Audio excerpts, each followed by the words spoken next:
look in the eyes of my brother without shedding a tear for my brother. I really wanna try for my brother, 'cause I truly do feel for my brother.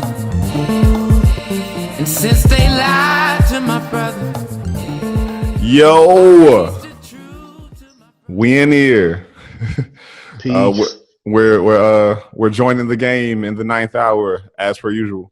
And so as the world continues to grow inside of this software that too many people didn't know about 4 months ago, we in here now too. So welcome to the InforMILLy Honest Podcast, coming to you over Zoom, because that's the world we live in now. This is your primary hostess, no Lil Debbie. I said that already. No fudge rounds. Josh. I realized I didn't say my name. This is Josh. I was like, this is Josh. I was waiting for that. Yeah. We got Marco. Yo. And we got A-Dub. Hello. Adam unfortunately couldn't join us today, but he's here in metaphysical, how should I say, benevolence. He's here at the apex of energy, and I feel his presence. Yes, sir. Was it the presence of Adam is here?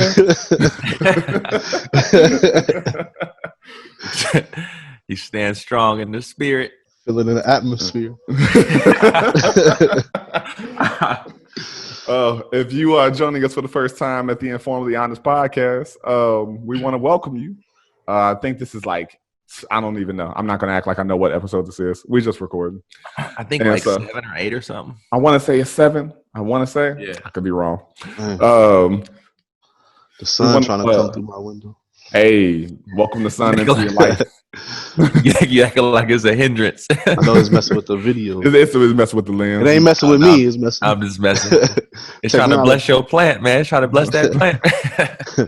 If you're coming to us for the first time, we are 4 brothers from Gary, Indiana. More specifically, the neighborhood of Miller Beach, if you're nasty.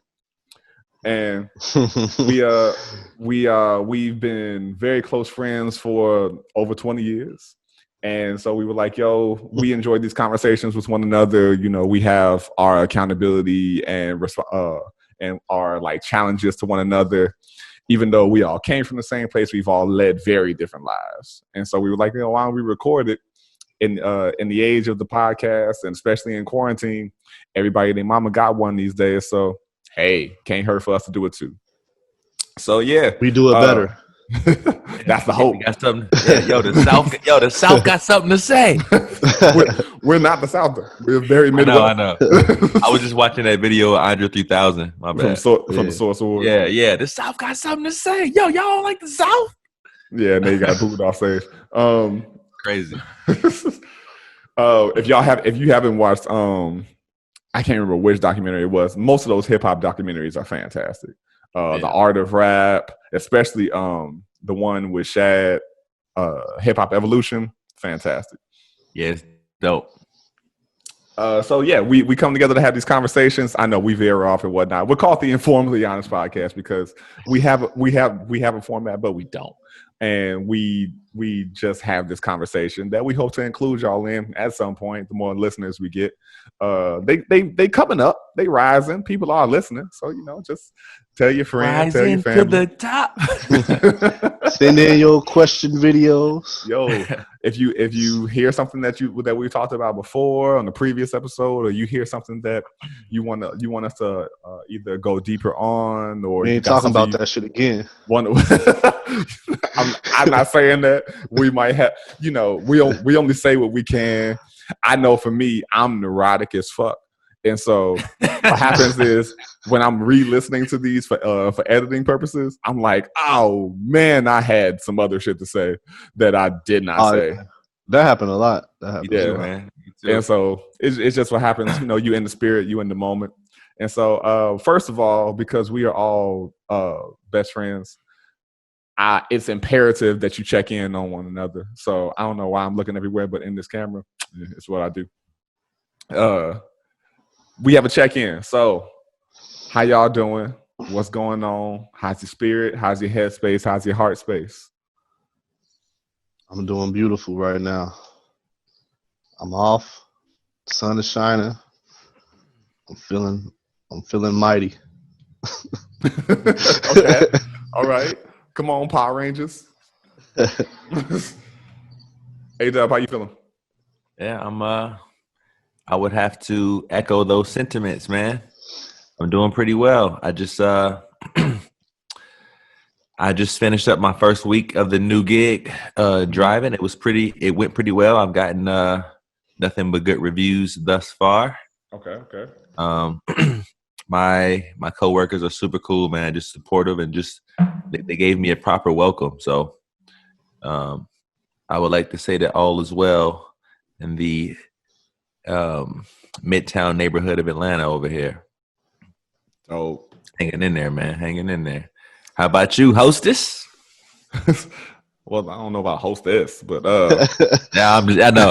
I regretted that shit immediately, son. I regretted it immediately. I'm so sorry.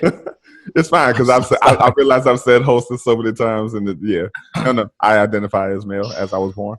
I was about to say Moses, but I was like, that shit's played out, man. Come on. Yeah, I feel you.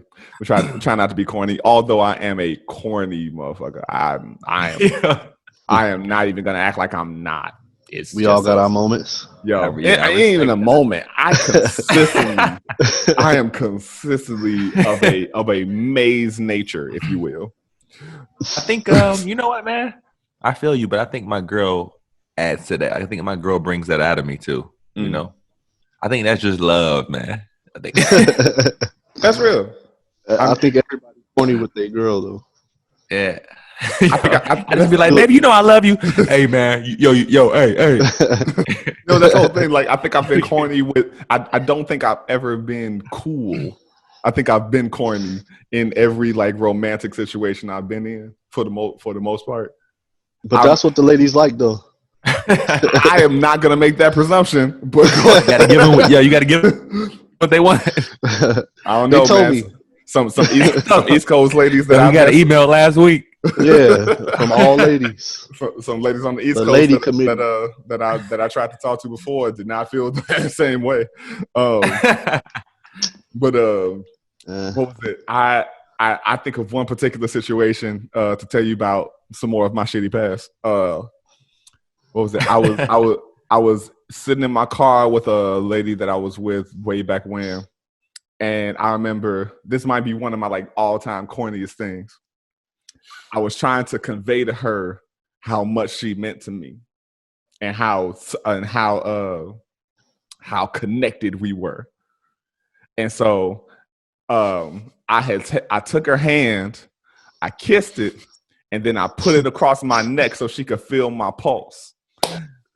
And then I took her other hand and I put it on her own heart and went, you see how they beat together?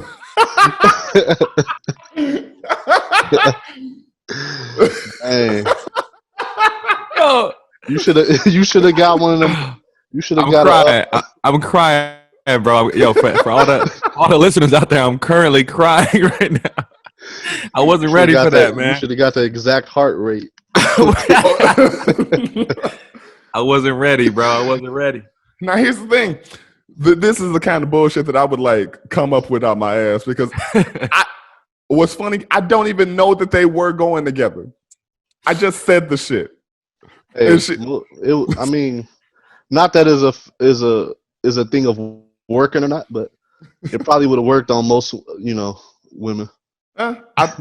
Who knows? We were teenagers. You could say any bullshit and it probably worked. I wouldn't know. That wasn't my teenage experience, but I mean, how many people are, heart specialists? For all we know, you was telling the truth. If we got the cardiologist listeners, right? You must have been a cardiologist. I'm not she was fucking with a shaman or something. I know better than that. But to answer the original question, I'm good. I'm chilling. Ain't nothing necessarily been too up. I know in the previous episode I said, who you trying to get lined up for? I'm not willing to risk people so I can get my locks retwisted. And in real life, I'm like, yo, fuck the world. I'm about to have like 3 locks because they're gonna fuse together. I was just about to ask, man, how long y'all been woofing it? Ooh. What is it? I have been without, besides like my lady and grocery shopping, I have been without other person contact since probably March, I guess. Maybe longer. I'm in more so like facial hair type of thing. Oh, wait, you ain't been out, like been in contact with nobody? No, that's what I'm saying. Besides grocery shopping and my lady, like no personal, like, oh, I'm going over to this person's house to go kick it for a little bit, or like none like that. Well, I guess like when do you consider it officially started? That's what I don't remember exactly. I want to say it was like February and March, because I think I came over there one time. But that was that had to be February or something like that. That was I don't remember. No, he's snitching on you, guys. No, I just maybe he didn't recall. No, if it was in March, maybe it was like early March or something. But I don't know. I don't really have a concept of time either. Yeah, I honestly don't remember.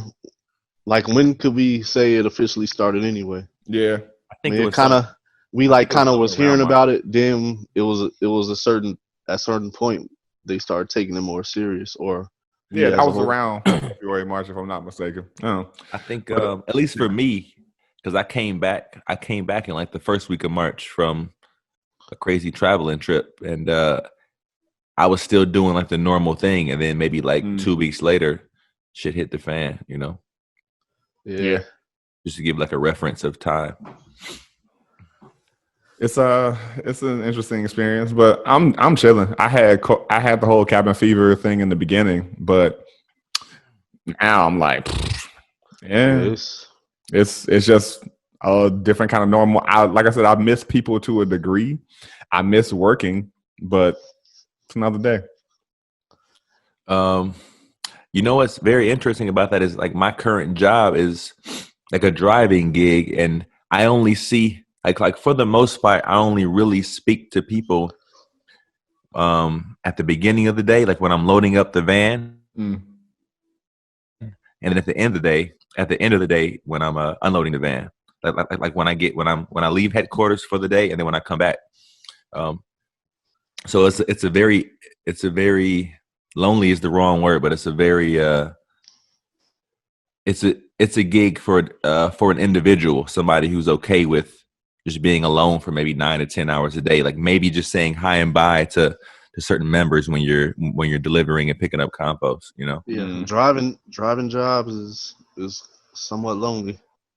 Yeah, so you have like it. So because of that, I feel like it's just an extension of the quarantine. There's nothing too out of the norm. Driving, tune in to the podcast.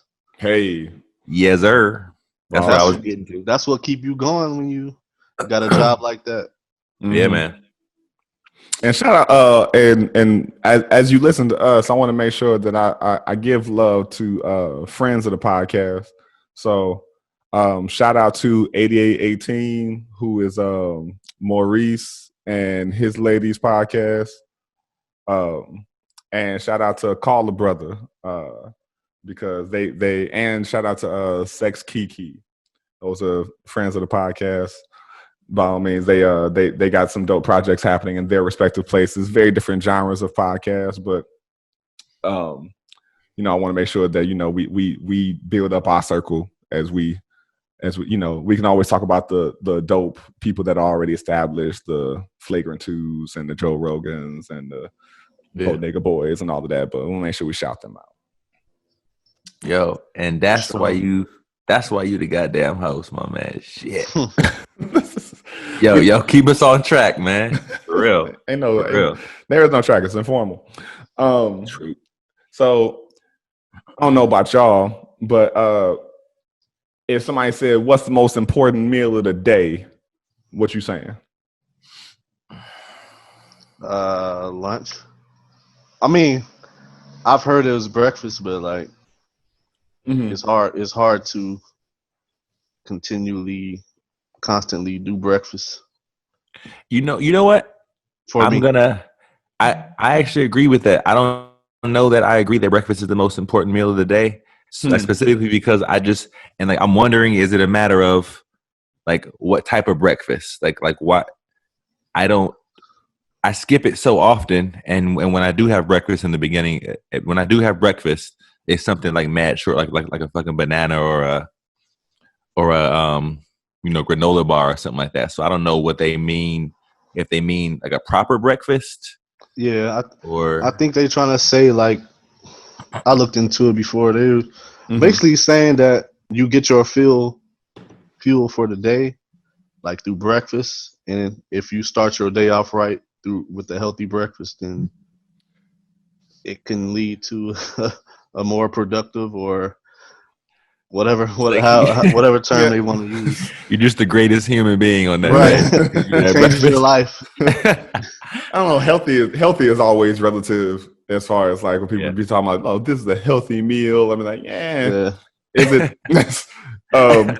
But I asked that question because we were talking about, maybe elaborating on what breakfast is for us and how it's changed from childhood to now and whatnot. But then it begged the next question of, is breakfast even relevant to you anymore? And of course, we can get into that too. But like me personally, it depends on what I got to do that day. But most likely, I do need to eat something in the morning, only because my metabolism is still mad fast, and so I need stuff to burn. And so for me, it's not a thing of, it depends on what I got to do. If I know I can't eat a lot before a rehearsal or something like that, then yeah, like Aaron, I'll eat a banana or something like that. Otherwise, I may make oatmeal and a couple fried eggs are like the go-to right now. If it's not a bowl of cereal. Oatmeal is an OG. Yo, breakfast. Stick to those ribs. For real, oatmeal is always going to be like top 3 breakfasts. That's real. And my grandmother used to make us, because she was like the monarch of poor man's meal, if you will. So she would make scrambled eggs and grits and like mix them together and shit. And so now I still do that to this day. Of like if I need something like to stick to me for a little bit, I'm going some eggs and grits. Grandmas have so much like breakfast knowledge. Yeah, the wisdom, man, the wisdom. Culinary wisdom. She used to always just like have like these random things that she would put together. I'll be like, I know you're not doing this because you think you're doing this because this is what we got in the house. Right. Yeah. Like what was it? She would make too many mornings. She would make grilled cheese and orange juice. And we talking about making orange juice, like frozen concentrate on, like, and store-bought orange juice is that shit is expensive.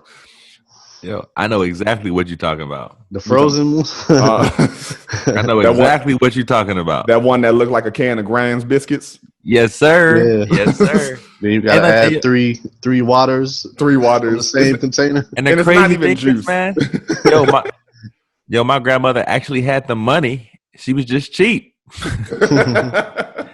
Hey, orange juice costs a lot. Orange juice is for a shit juice. It is overly expensive. I mean, you could get the gallon one, but it tastes like not orange juice. That shit is Tampico. That's not juice. Right. I mean, it's that, and then there's some that say orange juice. That's I like that Simply Orange, man. It's basically the same thing from concentrate. They added water instead of you. Simply, I don't know how I feel about Simply. If I'm not mistaken, they owned by Pepsi, and it's something about juice and water companies that are owned by relatively evil corporations, in which that could be all of them, sure. But like, There's a reason like Dasani is the worst water. unethical. Yo, I agree with you, but I feel like at some point, if I look at all my transactions and like, if I look at, I mean, even like a month's worth of things that I bought, I'm sure it'll eventually connect to some company that's not doing something eco-friendly Sure. or like ethically. Like that shit's like a rabbit hole, man. No, I mean, pick your battles by all means. Yeah.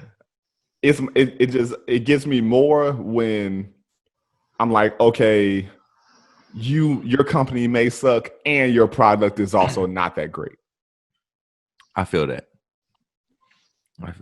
People will make the argument that water is water, but I'm like, Dasani is acid. It literally tastes like the well water from where Timmy was found. You gotta check that pH level. And which, yeah, I get that with the whole alkalining, drinking more alkaline water and trying to have more alkaline diet. But even with alkaline water, it's not alkaline after like the third time you open it. And so you're like, if I buy this gallon of alkaline water, by the time I get halfway through it, it's not alkaline anymore.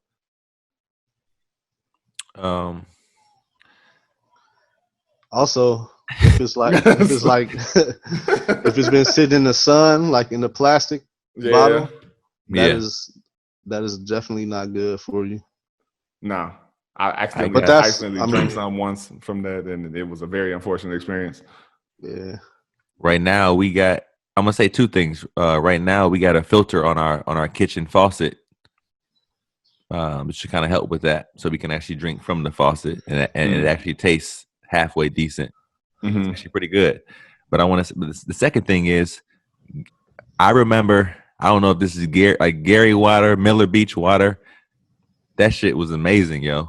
They actually say, do you agree or not? I agree, man. I don't know if it's a thing where if you grew up in a certain place and then you go somewhere else and you taste their water, it's like it tastes super nasty.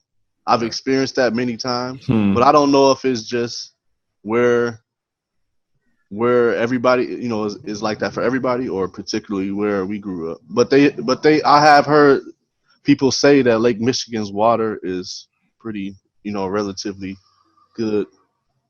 Yes, sir.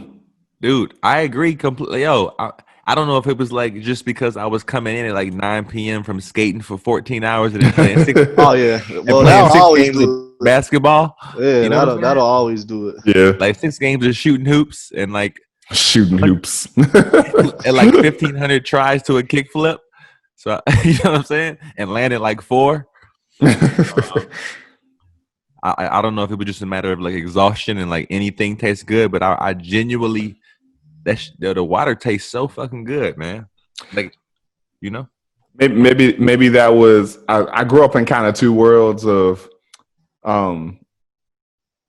never being affluent but being relatively well off when it came to my mom, but still having a whole lot of hood, slightly impoverished experiences when it came to other parts of my family and whatnot. But my mom worked really hard to make sure we never necessarily felt like the situations that we were surrounded by, but we were still pretty much subjected to them. I say all this to say, my water intake has always been a little bougie because explain, yeah. I don't remember not having filters. Are you talking about like? Are we speaking of like Brita, or between a sink attachment? Like, I'm sure that it existed when I was a kid, and I'm sure whenever I was at my grandmother's house, I drank whatever. Either grandmother's house, I had whatever gray thing water that came out that sink, but I don't remember. You said gray.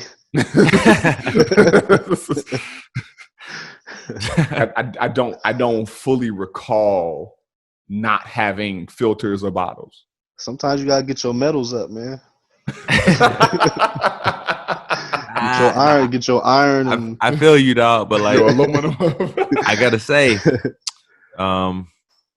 I'm kind of like you, Josh, in the sense of like I got multiple experiences growing up. So as you guys know, my grandparents always lived in Valparaiso, which was like maybe 20 to like, maybe 20, 30 minutes away. And their water was trash.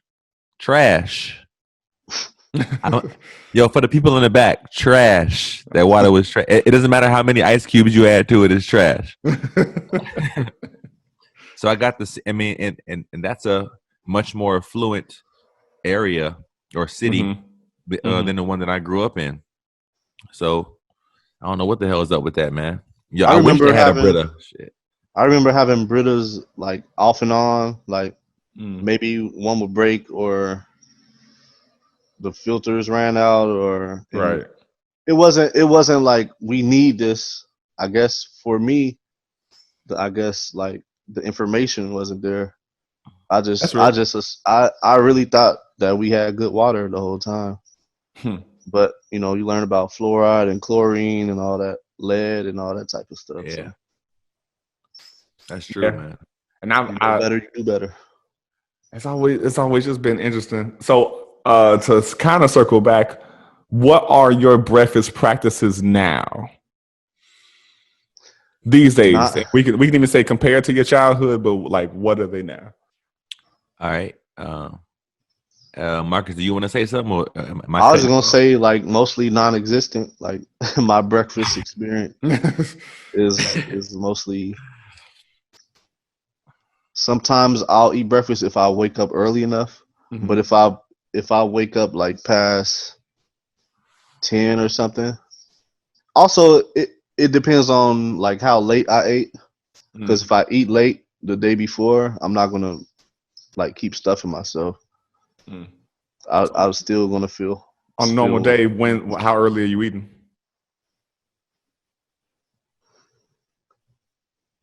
Probably about 11 o'clock.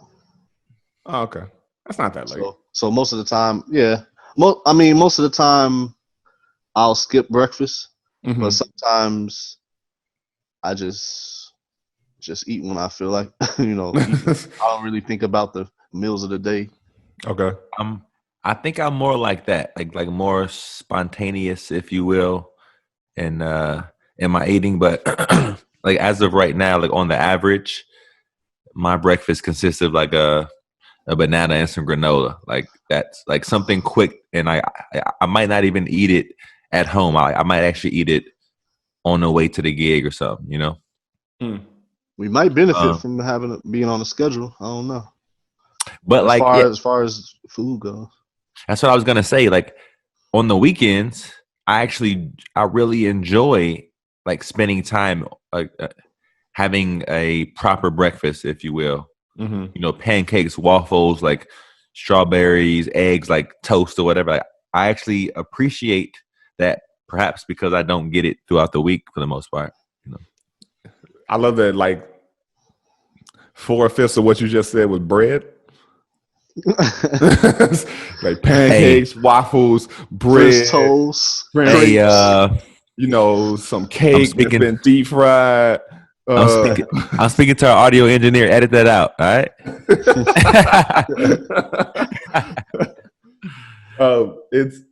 I feel you on that. As far as breakfast is concerned, it depends on the day. I used to be real good about a pancake, but I'm not so much anymore. And especially if my partner is here, then she really enjoys pancakes. So I'm like, all right, cool, I'll make pancakes. But Trader Joe's stopped selling the pancake mix that I really enjoy. So since then, I just stopped making them. And that's what always happens. Shit that I really enjoy, for whatever reason, always just goes off the market. Okay, I have a quick question about that because I'm similar. So, in regards to that, if you like something specific, and a particular store that you normally get it from runs out of it, do you just like? How can I relate that to when you go to certain restaurants and stuff? Do you typically get the same thing if you know you're gonna like it every time? I know we've visited that before, but right. Yeah, we did visit that before. I think it's a thing of I try not to only have one thing that I like from a restaurant. Yeah. So you have a backup or two. But if I came there for that specific reason, then I'll probably live in my disappointment for a little bit and then get something else. But Okay. or But you go still to have or go to a go-tos restaurant. though? Yeah, most likely. It's more so in things of like I do cook a lot or I do indulge in particular things a lot. So take for example, there's a brand, I can bring them up, I guess. Sir Kensington. They used to make this Chipotle vegan mayo that is like the best sandwich spread I've ever had in my life. And then I saw a sign in Whole Foods that was like, "Hey, pick it up because it's not coming. Because it's gonna be gone." And so I was like, I asked the cashier, I was like, "Yo, is this what that sign means?" And she was like, "Yeah, either it's not selling or it's I can't think of the proper term, but like it's not being sold anymore at all." And so I wrote an email to Sir Kensington, like, "Yo, Himself. is this really going?" And they were like, Dear sir. "Dear sir," that's a Hamilton reference.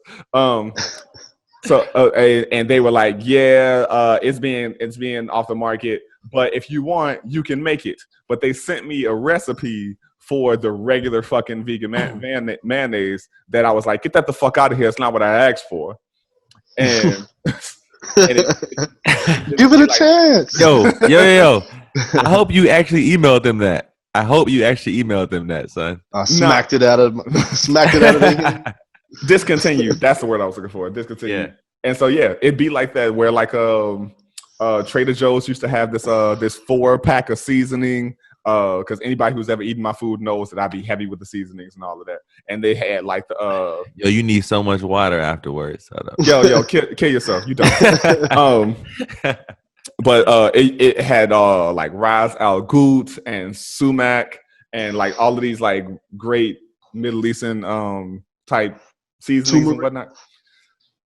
Yeah, I mean you can buy turmeric outright. Turmeric technically, because I always forget that damn first R. I never know how to pronounce that shit, man. Yeah, apparently there's 2 R's in turmeric. Yeah. But I said turmeric for years. I've like remind myself. But yeah, like that got discontinued still. Like, and I just assume I am wanting to try shit, but a lot of people aren't. And so it'll end up getting taken off the market because not enough people tried it. It didn't sell. And business got to be businesses. Yo, I feel you. But like I feel like I'm a trier too. But I feel like you have to acknowledge something if it's whack. Definitely. If folks have tried it and it's whack, and I don't know that I'm a huge fan of that vegan mayo, man. I got a question. Shit. It's hard for me to.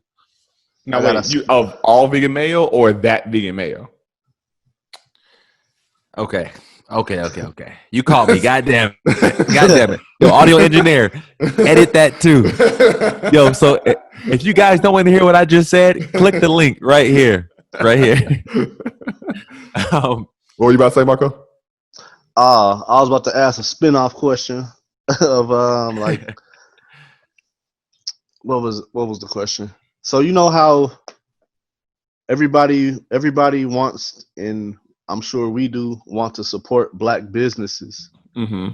So when they are not up to par, what is our take on that? What is y'all take on that? I would treat them like any other business. Right. I'm not gonna discriminate. I don't know I don't remember the last time I emailed a company or whatever, or reached out in that way anyway to say like, yo, I would prefer to have this, step up your game, or like try to offer encouraging words, whatever. I would go to the thing that I like better, Yeah. Yeah, I've mixed like feelings on it. What's your threshold? What can you take, I can take certain aspects where it's like I do loathe people with bad business practices, But I Right. also loathe people who go to Black businesses who are still trying to build themselves up, but don't have the resources that other counterparts may get, and so they downplay that business for not getting what they think they're entitled to, and so That's a it's good Right. point. and people usually end up a lot more judgmental or whatever of Black businesses because they're like, oh, they didn't give me napkins 2 stars, and it's like, yo, what really? Now when you go to one, I'm sorry, go ahead, Aaron.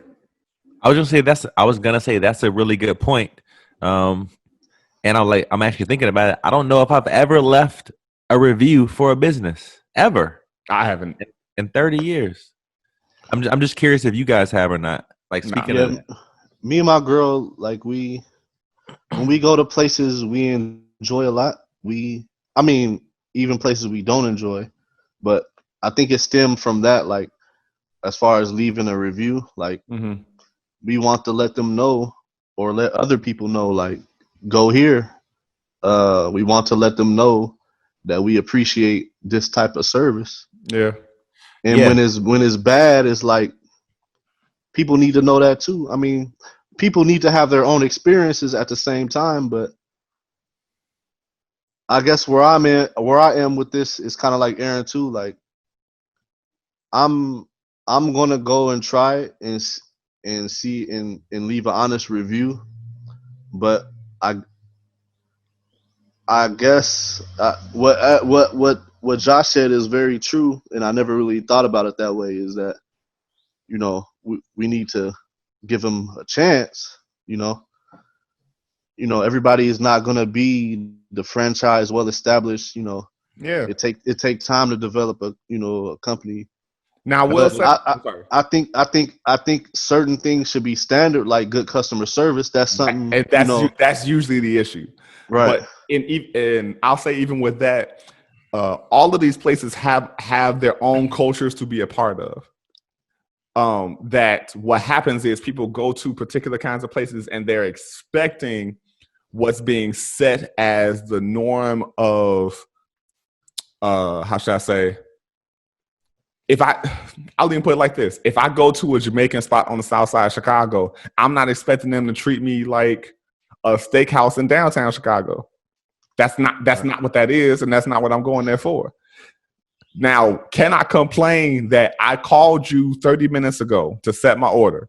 You told me it'll be done in 15 minutes, and I gave you an extra grace period. And then I get there, and I still wait 15 minutes to get my food. Yes, that is an issue. But I also go, when have Jamaicans ever done anything on time?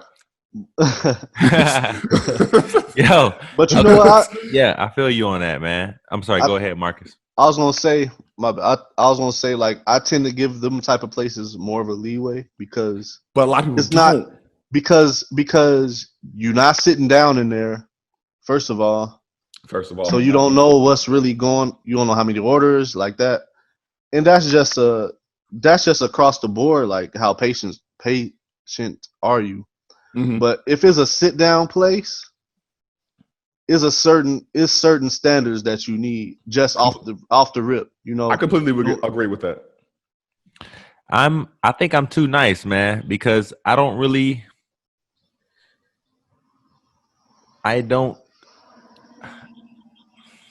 I'm pretty. I don't go in expecting anything really or too much. I guess. And I've tipped Well, very well almost no matter where I've gone. Even if I've had a shitty experience, I've still left a tip.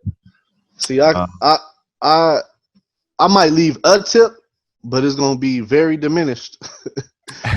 Yeah, I mean, I'm not giving like 100% of it. Like if they're shitty, but like I feel like even 30%, which is probably my average, is probably too much for a shitty experience. Yeah, I think in life I'm more like that, Aaron. But Yeah. as far as when you walk into places that are supposed to have these things down, like, okay, A, B, and C, you expect these things to be taken care of. Like they supposed to ask you like some water or drink, or you need some time, or the table's dirty or something like that. It's like at that point is just an effort thing, you know? Yeah. Okay, I was gonna ask you 1 second, Josh. At what point do you incorporate the idea that they might not have it quite down yet? They might be fairly new. That They is might a be business. figuring Don't it open. out. Don't open. Okay. Every Good point. But the thing is, like, every business you make, you gotta come up with a business plan. You gotta state how you're different, but you still have to fulfill these basic things a restaurant should do. Good point. Or Absolutely. I mean, even if it's not a restaurant, you know. Yeah. I think based on whatever your business is, you just want to make sure that you're the best at your business. And Right. if it's a thing of if you are in customer service and you do not pride yourself on doing well with customer service, I don't get how you think you're going to function as a business. And especially as a black business, because people, I mean, I regret that this is the case, but people are already looking to shoot you down because of whatever. I don't know why. Bad It's like choice of words, but it's because they're gonna be extra critical. yeah. And Um, but at the same time, that's one of those things where you're like, yeah, they're going to be extra critical, and yeah, you know, that's unfortunate, but making it sound like that's, how should I say, that's that I ain't got no words today. That's the circumstance in which I hate the most, where you're putting all the weight on, not you, but to put all the weight on the person who's dealing with the extra challenges and the judgmental challenges, as if it's their fault that people are looking for them to fail. Yeah. so Go ahead. so like, what would be so how I'm trying to see, like, how, so if I'm extra critical of a business, how do they react? I guess, like, I mean, the thing about it is, I'm all about take care of stuff before it can ever be looked at as an issue. Fix the problem before anyone can realize it's a problem. But the customers is what I mean. Of course, you want to go in the business knowing a little bit about it, but the I'm customers saying, want to tell you What the problem is, essentially. but the other side of that is, and this is kind of me playing heaven's advocate, because fuck the devil. Heaven's advocate to the business. People suck. And I know I've said this on previous podcasts. Oh yeah. And I agree with you, dog. I agree with you. And you can't. No, go ahead. Sorry, go ahead. You came in there with you came in there looking for an issue. You make an issue, and then when they try to address it, which may be good, may be poor, they're looked at as, oh, you didn't handle the situation right, when that person came in there on bullshit. Well, you definitely got to come into it with an open mind. I couldn't understand somebody who coming in just, you already got it in your mind that you're gonna, you're not gonna like the place. You're gonna find something that you don't like. I feel like that happens more often though, because people are looking for that shit. That's what I'm saying. A lot of times, it's not that they're looking to cause a situation there. They just want some shit to happen. Yeah, I'm looking to be impressed, but if I'm not, impressed, I'm still gonna leave a fair, review. Like, I did like this aspect about it, but this because you're a person who prefers to be impartial, if nothing else. Because you ain't got no devil in you. But it's a thing of it's an unfortunate circumstance, but a lot of people pride their how should I say, social entertainment on, they're trying to be bougie on bullshit. Yo, I'm curious to how you guys. You know what? I'm sorry, Josh. Continue. No, you good. That was the end of my thought. What's up? Okay, I'm just curious how you guys feel about the customer's always right shit. That's wrong. I've never agreed with that. Why? We all know that's not right. It's just in the customer service world, is nothing good is gonna come out of you arguing with the customer. So True. I think that's pretty much what they're trying to say. Yeah, I agree and with I know that. they're trying to say, like, if there is a debacle or whatnot, don't try to prove that you're right. Just try to Right. Figure out the situation. diffuse the situation. Yeah. Yeah. But I feel like there could be more said to that. I understand what they're trying to say, but like some of that whole idea is why we're talking about it now in regards to leaving reviews and shit. Like the customer who we know is not always right could still add to the reputation of this business. In particular, black businesses that are already, like you guys said, aren't appreciated, people aren't expecting the best service or like the best value, if you will. I think one thing that need to be said is like nobody cares about McDonald's reviews. They already, no matter what you say, is a machine. It's not going to affect them. So it's like if you small enough, them reviews is going to affect you. Right. And it's only because they have more proof. No one supersize me, all the health documentaries, the fact that you can see that person pull your patty of unnamed meat out of that drawer, they don't care. They knew what they were walking into when they came in there. Right. And most people say like this shit is disgusting when they go there. Yeah. So it's like, it's like, I just wanted some fries. That most of us live with. Even though that it's dipped in embalming fluid and all of that kind of stuff. Like they don't no one really cares. Like if you actually cared about what the food was, if you were going to McDonald's, then you wouldn't go to McDonald's. But it's a thing of someone who eats McDonald's will go somewhere else and complain about the quality of their food as if you didn't have McDonald's earlier that day. Hey, for me, man, I won't lie. Sometimes I eat like a McDonald's fish thingy. Fish fillet. Whatever they call it. That fish fillet. Fish fillet. Fish fillet. I be eating that fish fillet sometimes with the with the fries. But I think it tie in with our next subject though. Like is a self responsibility when you get information. Like, what are you gonna do with it? That's true. My whole challenge with that is what each individual is considering the self to begin with. What is your experience of the self? Getting real metaphysical metaphor right now. And I know I should stop. But I'm sipping on this fine wine, this fine red. Yeah, no, it's fine. By all means, if we gonna get, that's the first thing that my mind goes to. I like that talk. I ain't got nothing with. If we gonna get in them guts, let's go ahead and get deep with it. Look, yo, I don't get this. I'm not at Josh's level as far as size. I'm not trying to get no guts, man. Look, man. Wait, hold on. What? This is not have to come back. But you know how many? No one's trying to hear from my dick anymore.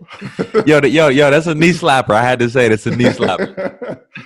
Allegedly.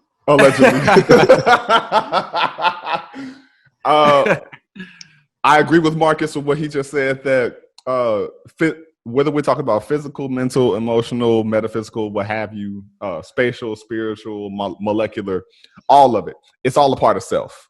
The composite is self, the separated is self.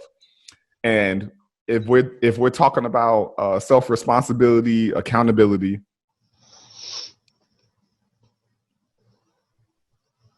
every person believes that they are more responsible about themselves than they are.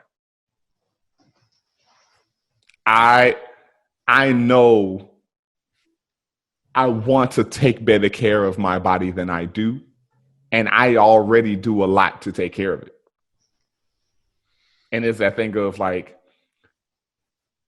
because I'm cooking so much, my dietary indulgences are better. I'm a dancer. I need to stretch. I need to work out and all those things. And I do it a good degree. Could I do more? Sure. And so I think everybody takes their own Precautions. with a grain of salt. Like everybody's like, oh, I'm gonna do this. Oh yeah, that's bad to me. Oh, I should have done this. I should have did that. I should take my own advice, what have you. But accountability is a hard thing. And people being responsible enough to be accountable to self is not as common of a practice as I would hope to see and experience. I think I feel you on that. I want to say that first. But secondly, I think it also depends on whose idea of accountability you're talking about. Like, it's fairly easy to take society's or whatever's popular in society's idea of what success is, what the right way to do this is, what the right way to do that is. And that's where a lot of that comes of, like, I know I should be eating better. I know I should be working based on whose idea of success? Self. You know what I'm saying? I think. But like, how many folks folks that's are the only acting, thing you can. But I mean, what I'm saying is, how many folks obviously, are actually acting that out? Like, how many folks are actually living based on their own idea as opposed to right. being influenced from? That's what I was about to say. It's easy to go off somebody else's. Yeah. I feel what you're saying, but I feel like the only correct way to approach that is from your own. What conclusions have you came up with? If you are a person that has a certain level of awareness of yourself and your surroundings, which we can't say that about most people. So that's the whole thing, though. A lot of people's value system and even as you said, self-awareness is very rooted inside of materialism, inside of media, mainstream media, public perception. Like, hell, I just made that social joke media. about. I just made that joke I about don't know Jamaicans. I love, like, no one knows me any different from anybody. I would hope the Jamaican community ain't about to come at me about that joke I made earlier. But Lord, like I'm Christian. It's like it's a thing of, when you care so much about either how you are perceived or how you get to be able to change the perception of others, and that's what you value, why would you ever want? I said too many things. I'm jumping around. I was following you, man. Because I was about to veer off into a thing of, do you how often, especially in this age, do you see people leave self-accountability alone so that they can influence how other people try to be accountable? In other words, like the name of the game. Like, I wouldn't encourage that. I think that's we see that a lot in social media world. Right. You know what I'm saying? With the whole, like, cancellation culture, etc., where they're like, a whole lot of people who are, and this is an age-old thing. This didn't start with cancel culture. It was still a thing of, like, wow, Bill Clinton put more people behind bars than anybody, but he got impeached for getting his dick sucked.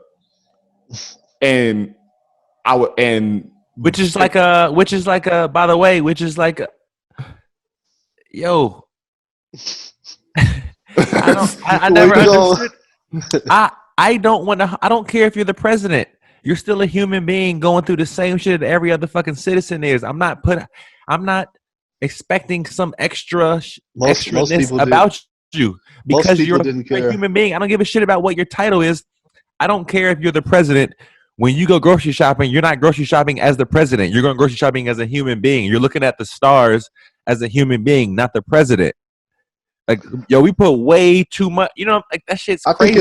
I think it was for one, the times that we were in, and also I don't, because if Donald Trump had that scandal, it would be over within a week Yeah. because of how If much. that.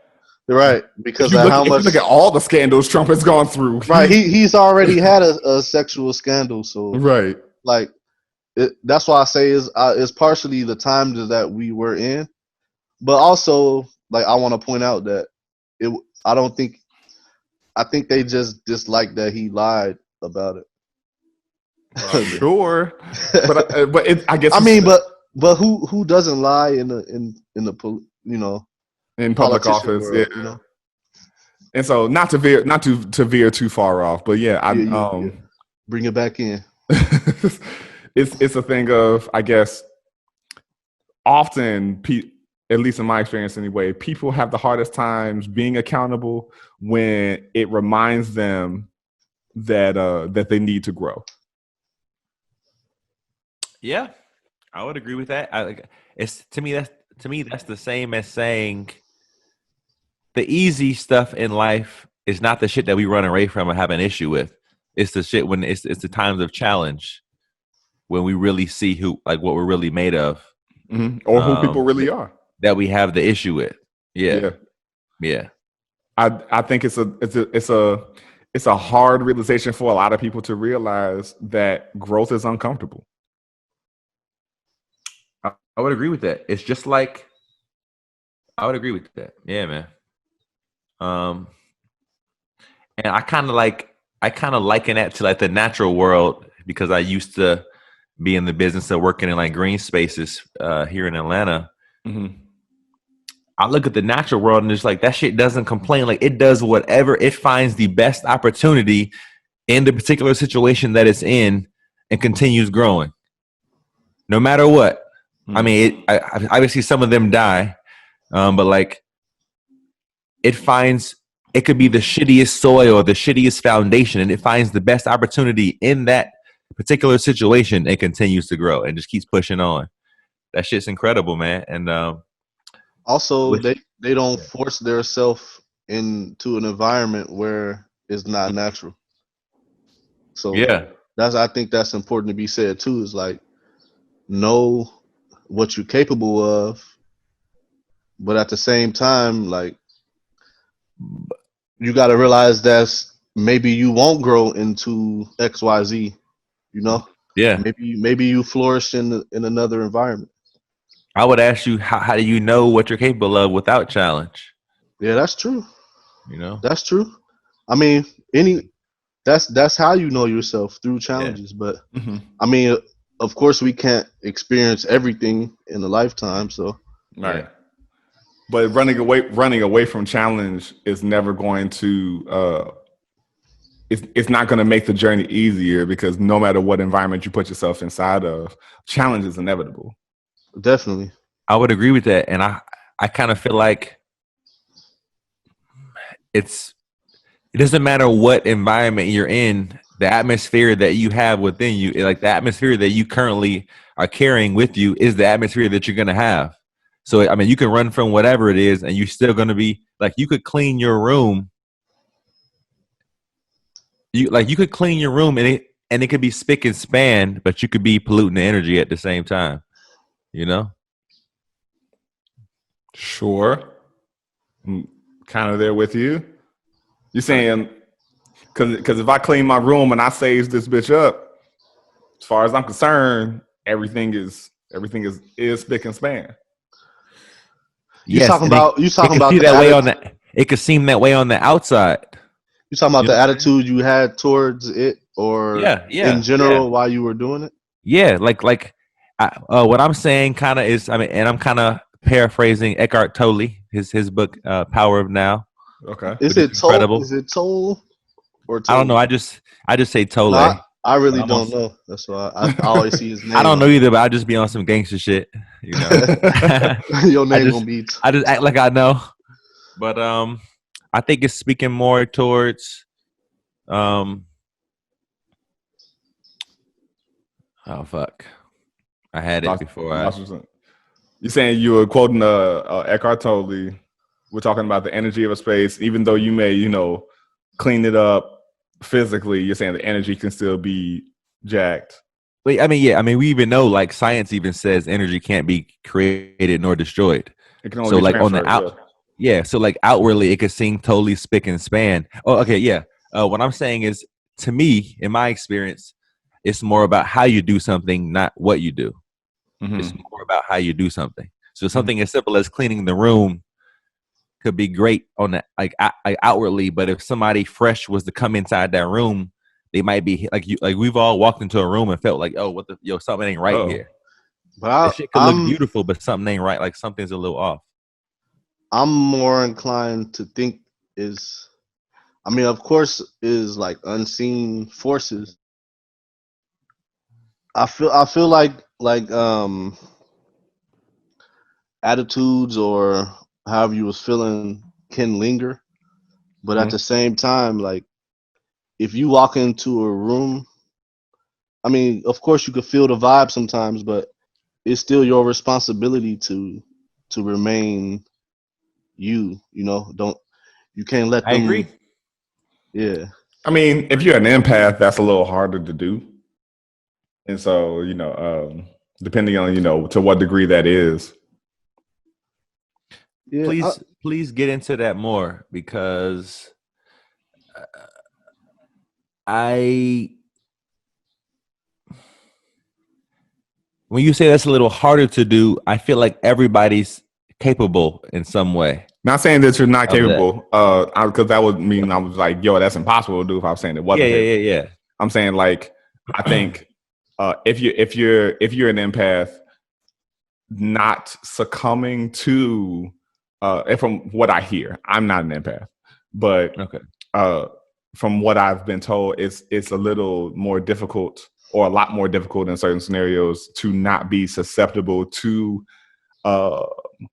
the energy of spaces you walk into, or the energy of how how energies shift in the room that you're in, or the people you're around.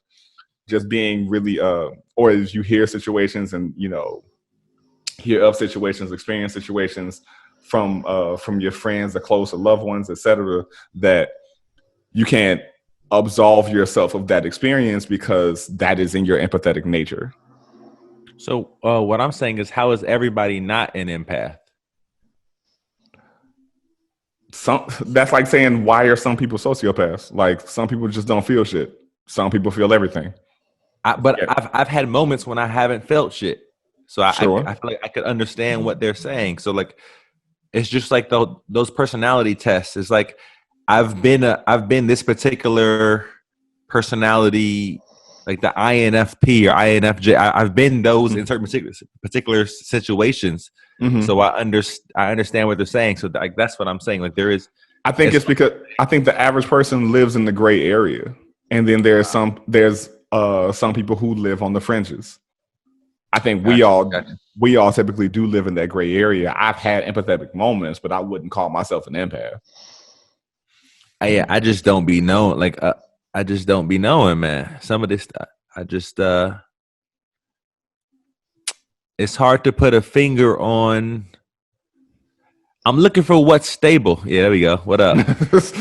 Yo, ET phone home. ET. It's hard to put a finger. It's hard for me, in my experience, to put a finger on one particular thing and say I'm that. It's hard for me to put a finger on that. As opposed, I'm always open and receptive, and like being aware of like what's stable in my experience. Sure. And those are few things. There are some things, maybe one thing, but for the most part, things aren't quite stable. So it's hard to put a finger on one particular thing, is what I'm saying. And I don't think anybody does. I don't think an empath is like, I'm an empath and nothing else. That just one character trait that's a part of that person's makeup. Well, that's what I'm saying, because it's one, like, okay, so and they're not really saying they're one thing in particular at all then. And no one is. That would make you a very how should I say, like, monolithic, monotone person if you were like I'm But an I feel like empath. people's experience is that like people act like that. Like, oh, I'm like you know, there would be less arguments or there would be less issues if people understood that they weren't one.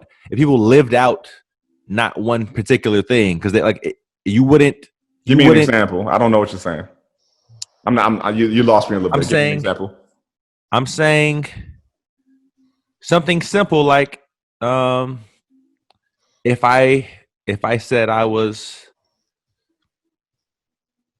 a basketball player, like the greatest basketball player, whatever, and somebody or rapper, and somebody said, "Yo, I don't like your music, it's whack or whatever."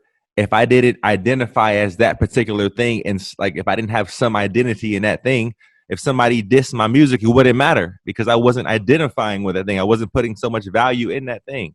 But that's not. I don't feel like that's how we live. That's just a very simple example. You're saying simple, and I'm still kind of lost. I'm not gonna bullshit you, because you're saying in the example, if somebody identifies as a rapper, but someone says that they're whack, that doesn't. I don't know necessarily that has anything. Attacking their sense of if the only way, in my experience, that you could have an issue with something like that is if you put your sense of self in that.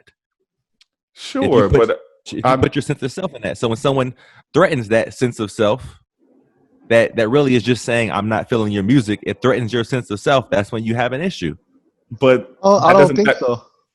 Like, I mean, I understand what he's saying, but I feel like your opinion is something that should not be, not.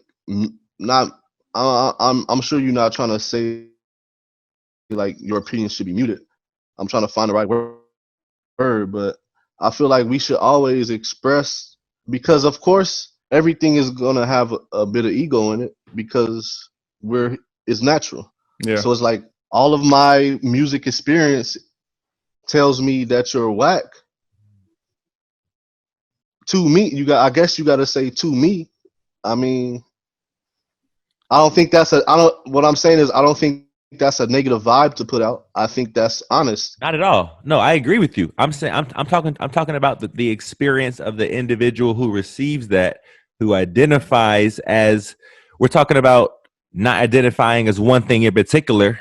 Right. If I didn't identify as one thing in particular, I wasn't putting so much value in one thing in particular as my sense of self. So there would be no reason to feel threatened.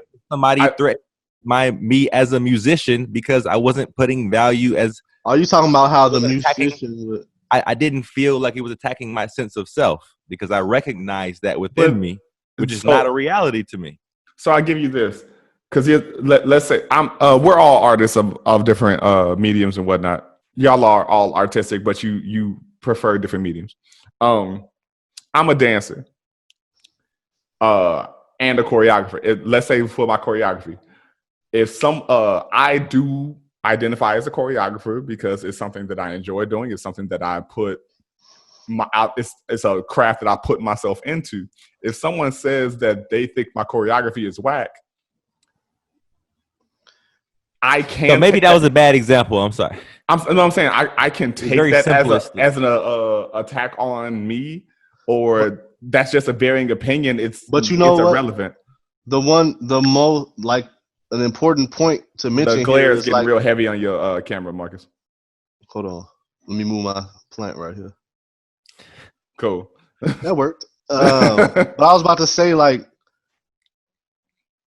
the distinguishing factor here is how much do you respect this person's opinion, and what's your rapport with this person, and what does this person know, or what is this? How many experiences how many choreographers does this person even know or have observed? Mm-hmm. And sure, even if that's extensive, take it with a grain of salt. I don't know. I may be still lost in the original intent of this, but it's a thing of I don't think identifying as identifying some part of your character means that's what you put all of yourself into. If that is what you're saying, because I don't know if it is. And if someone has an opposition to how you identify with that, fuck them. Who cares? I agree.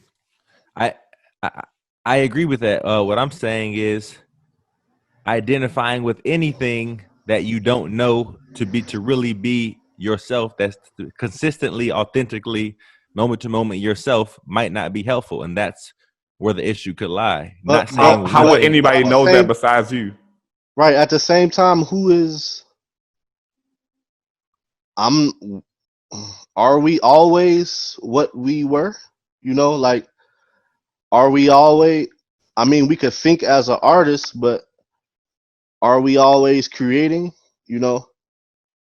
Yeah, I'm I saying agree. even inside of out of artistic expression. Because what I'm here, going based on what you just said last, because I'm really trying to get what you're saying, and I don't know if I'm misinterpreting. Yeah, I think I'm responding, but I don't know. Like, I'm not really clear about what you're arguing here.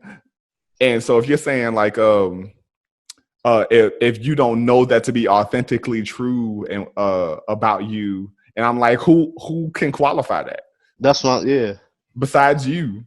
If you believe that you are a unicorn, I can tell you physically how you might not be, but again, fuck me. Who cares what I think? And I don't know that I don't know that any outside entity can have any influence on how a person sees themselves, views themselves, thinks about themselves. They can offer input, and like Marcus said, if that person cares about their input, they can take it for whatever weight they want to. But I agree with that. People putting stock into their identifications, that's their prerogative. I agree with that, and that's all fine and well theoretically. I'm talking about how people are living, though. I'm saying like this moment is not to moment. clear. Like, what I'm talking about your authentic experience is what I'm talking about. Everything's great theoretically. That's give me great. another Like, example. I'm still lost, and we are way over time. no, this is good. Keep it running. Sorry about that. Sound like one of them like guns you buy at the dollar store. Are you good? What I'm talking to you guys about your individual experience, because I don't know. I'm speaking on the idea of like put it in question form. I'm talking about assuming somebody. I'm going back to like this all came from the empath talk of like when you say somebody identifies as an empath. I don't know that I identify as any one thing in particular or any one. Those are just roles for me. Sure, is what I'm saying. They're roles that are being played, but I also recognize that if I start feeling a certain way, if my ego, I can recognize if my ego is in something. If somebody says something and I feel a certain way about it, maybe I identified a little too much about that one particular role when that is not all of me, is what I'm saying. I don't know that to be all of me because I still don't know. I still can't put a finger on. Are you saying that one particular thing? You saying that even if you're empathic at the moment, who gives you the right to feel that way? What I'm saying is you're right about who gives a fuck what that person says. Like, it's how much you respect them. Like, take it with a grain of salt. I agree with that. But to me, the highest form of slavery is when someone or something outside of you can dictate how you feel inside. I mean, the highest form of slavery, and that happens bondage, all the time. But that happens all the time. That happens all the time. Somebody or something, situation or somebody outside of you dictates how you feel in that particular moment all the time. Whether it's traffic, I understand what you're saying. It has happened. I've seen it. It has happened. You talking about like lost, how, man. Josh, you talking about like, have you? Okay, hold on. Let me try to. I'm like, I'm lost, my guy. I think I think Aaron is saying like you should always be at this certain level of fortification, like spiritually, socially, however you want to say it, into the point where nobody nobody's vibes is gonna make you like do something outside of your normalcy or something along those lines.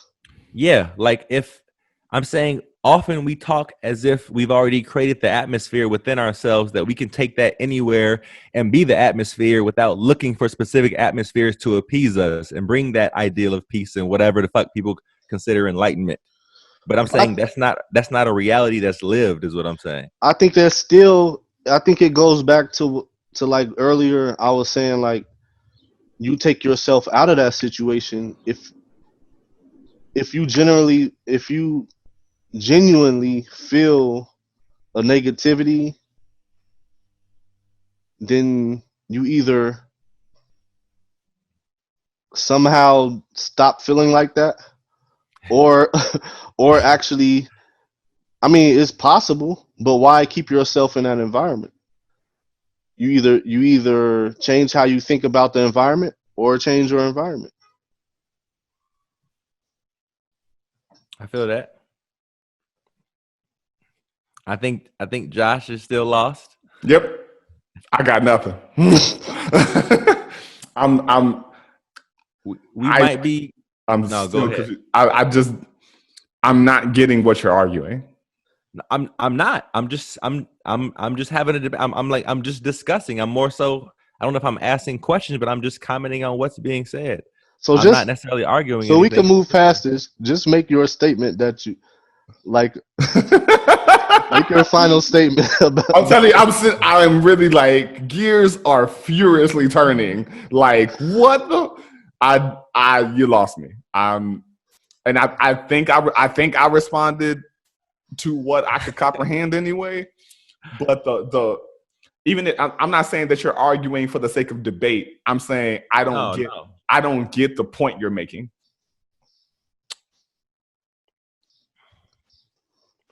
I don't know that I was I think like trying to I'm gonna let you influence. talk.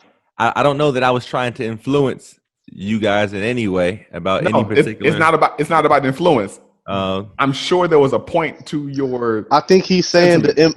the empathic thing could be overplayed too much. I think yeah, that's what he's saying. yeah, and by that I'm saying anything could be like. Is there anybody who's really an empath as opposed to just experiencing what it quote unquote means to be an empath in particular situations? Or can you say you're I just think it go back to the self-awareness, because a lot of people go into rooms or go into places and have no reservations and no Yeah, that's they what I'm don't saying. think How do you know you're an they don't empath? think about the vibes, you're saying how do you know you're an empath? And I guess my I don't agree. opposing you. I just don't know Are how you? you know you're winning one thing. I don't know that because you're saying how do you know you're an no empath, or how do nobody you was know? I think nobody was really saying that they were one thing. But yeah, Is that what you're saying, Josh? yeah. I think someone identifying as an empath. I don't know if that means that they say they're one thing. Is what I thought I was arguing earlier. Is that I think that's a character trait. I know I can be energy sensitive, which is somewhat empathetic. So, I know. Aaron, you do acknowledge that it's different levels of that, right? Of being an Like, empath? Or right? what? It's different levels of what, however you want to explain it, vibing out of. Or any identification. Like I don't think that any person's saying like it sounds like you're arguing, and I could be wrong. It sounds like you're going like I don't see how anybody can say they're an empath or say they're one thing, which are two different arguments.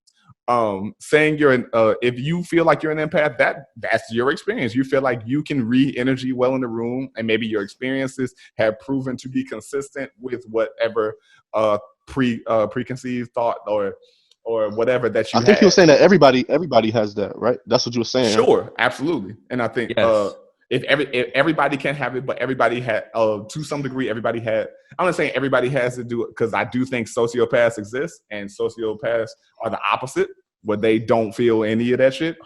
And I would say I have you ever been in an experience where you felt like You felt sociopathic tendencies or experiences where you didn't feel something? I have. Yeah, Sure, and but I don't know. wouldn't label them people as socio.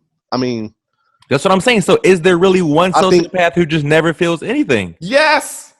I don't know that to be true, is what I'm saying. I don't know that to be true. I don't agree. So, but I'm saying you don't agree because you've never witnessed it or you never heard accounts from these people? Because I can send you stuff. What I'm saying is, I'm not gonna, just because somebody says some shit, it doesn't mean I'm gonna believe. Like, I don't know that to be true because they've said it. People have, like, I have an ego. People have egos. Motherfuckers say shit just to be saying shit. But I'm telling you, I'm saying if you hear a story about a dude who I was listening to Risk once, and fuck it, this episode's just gonna be long. Shit. It's good stuff, man. nobody cares. People do care. And if I don't give a damn. if we ever get sponsors, I then really don't. then they fucking care. Yo, I do got a little date. Hold up. So I need. All they gonna say is, can you do another ad? I mean, people can bear with that. The content is strong enough for us to be long-winded. And I hope so. Plus, we have a problem with constantly cutting each other off, and I think that tension would not be there a little bit if we felt like we had the time to just say what we need to say. I think we all just like talking, and I say that as I accidentally cut you off. But you didn't cut me off. You didn't cut me off. Okay. Well, like I think we all just like, I got a thought. Okay, let me make sure I'm listening. But I got a thought. Oh, wait, hold on, Marcus, you go. But anyways, hopefully I didn't lose my thought. What the fuck was I just talking about? If you've never listened to this podcast, Risk. It's a storytelling podcast. There was one story on there, and I'm probably gonna buy some of this because I could never find it again after I listen to it. But there was a story about this kid who he was given an account of his childhood bully. And long story short, the dude befriended him, quote unquote, in order to take his lunch money and or just take his money for the day and be like, he would beat him up saying, hey, I got you back, but just give me your fucking money. And then for whatever reason, he would beat him up, he would take his money, and then he would always pay it back. And then later on, he tried to skip school because he was tired of being bullied by this kid. And that kid broke into his house. And then only because he was there did the kid leave. And he calmly walked the fuck out the place. Then later on, he found out that kid wasn't just breaking into his house. He was breaking into other houses. He broke into some woman's house, beat, raped her, and then stole shit, and then killed her. Went to jail, and to that day, he never showed any kind of feeling of remorse or anything toward it because he was a clinical sociopath. He had no feelings toward anything. Do you think that's a learned behavior? I think with mental conditions, no. I think it's, that's. You don't think any mental conditions is learned? I'm not saying that. I'm saying I think mental. Adam not be saying that. I'm not because I'm not a fucking doctor. I don't know shit. I'm just playing. But I'm saying like I think mental conditions have every possibility of being diseases. Disorders. Every mental disorder has a potential to be a disease. Not potential, but like has every words. They all are diseases to a degree. Are some of them influenced by experience? Yes, but sometimes I don't mean to go ahead. No, I was gonna say sometimes when I see people or cases with mental whatever you want to call it, I wonder like how much of this is them knowing like they can get away with it with this certain pattern. A lot of times I feel like people will, of course you should have a conscience. I feel like you shouldn't want to kill people and whatever. Mm-hmm. However you feel about that is like It's funny because it's a very obvious thing to say. Um, Sometimes I feel like when people have those titles, they're still manipulating you, even through the title. Yes. So it's like I Like, watched this. I like know you don't know when it's not entertainment. I just recently watched this video about a sociopath, and he was explaining how he preys on people. And you Oh, it could was tell. that the black dude? Yo, that black Yeah, dude. I watched that. Yeah. I saw that I too. guess it's a popular video, but you could tell that he's an intelligent person. Mm-hmm. And what makes you flip the switch? You know, But here's the thing. he was explaining that he uses this in a time where he feels like it's something he could gain from this person. So you choosing when you want to be a sociopath, or do we always walk in our sociopathness even when we are not acting on it? Okay, that's my thing. Like I that's my think thing. that's similar Like, to what he was saying. I feel like we agree when we like everybody like for the most part, people will agree and say, of course, that's just one role you play. That's just a part of your one characteristic of your personality or identity or whatever. Yet when you judge somebody, and people in society do it often, they don't give that person the space to grow from being anything that's outside of their mind of what they already concluded that they are. And here's the thing: you're saying people It's not fair. I agree that often people aren't given the space to grow, and a lot of times motherfuckers don't want to grow, or growth for what you perceive it as ain't what that person recognizes as growth, and you can't make them feel that way. So I agree with that. In regards to Home Dude, my argument would be: is he picking and choosing when to be a sociopath, or is he picking and choosing when to how should I say, not fall in? If he knows he's resisting it, basically. is he resisting his sociopathy, or is he choosing to when to be a sociopath? Because if it's a thing of, if it's organic to him to not really feel remorse about how he treats people, to manipulate situations because by fucking people over, he knows he may get a result and not feel bad about it whatsoever. Is it a thing of when he chooses to be better? That's not him choosing. So let me ask you this: do you think is a disorder? Because he was saying how what allows him to be a sociopath is the fact that he is not as emotional as the people he's around. So do you think that's a disorder, or because a lot of people may look at some disorders as a strength, and I don't know. I don't know if that's like like Kanye was saying, like his bipolar is a gift or is a superpower, basically. Yeah. So is he walking in his disorder, or is he just realizing that this is who I am, or is he trying to use his disorder for good? You know what I'm saying? Because I Go agree ahead. with you. I know. I understand. My question, I guess, is taking it back to the proximity is what is the general idea of a sociopath? And is it so bad to not be super emotional? I mean, That's what I'm saying, like, like, who are super emotional, like that shit could be taxing too. But we're conflating ideas now. I don't know what the definition, I guess what I'm saying is, of a sociopath is. Maybe I should like start with that. I don't know what the societal definition is.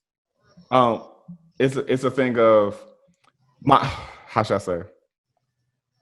What I'm not going to say I think it's a disorder, because I think my opinion is irrelevant in the matter. Is irrelevant in a diagnosis. I think that's yeah. And so I will say, as far as that situation, I think what may be the case, and Aaron, you can correct me if I'm wrong, but is it that you have an implicit belief that people want to do good? People will choose to do good. People have the intention of doing good, when that is not the case all the time. And so it's hard to believe that when someone does bad shit, that they're not just making a conscientious choice, that there can't be some kind of breakdown that doesn't lead them to good. And because if you believe that there's implicit good, then by all means, that's great. It's just not based on history. But on pump ching. Hey, and I'm not trying to say it to be an asshole, but I'm like, no, I feel you. I don't know that I believe that people. I don't know that I would say I believe that people are implicitly good or like implicitly doing good. What I would say is, I mean, first of all, this is super informal. Let me just be clear. We are only speaking from our own experiences. That's what you can speak of. That's the only way you can speak from is your own experience. So that's where I'm coming from. mm-hmm. What I'm saying is even Hitler thought he was doing the right thing.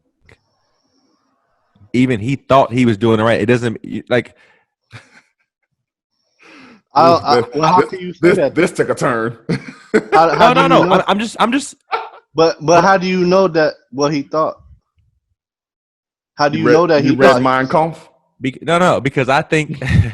I mean, he said that to the people. I mean, obviously, he would say that to the people to get. I feel like naturally, everybody's looking to do whatever they think, even though it doesn't seem like it. Whatever they think will make them feel better in any particular moment, and make them happy, or make them feel even a little bit better than what they were feeling at any given moment. It doesn't matter what that is. That is my understanding. It doesn't mean that it's coming from a place of clarity or awareness for other people. Especially if you're looking outside for that happiness and that experience of feeling better, you're gonna step on other people. I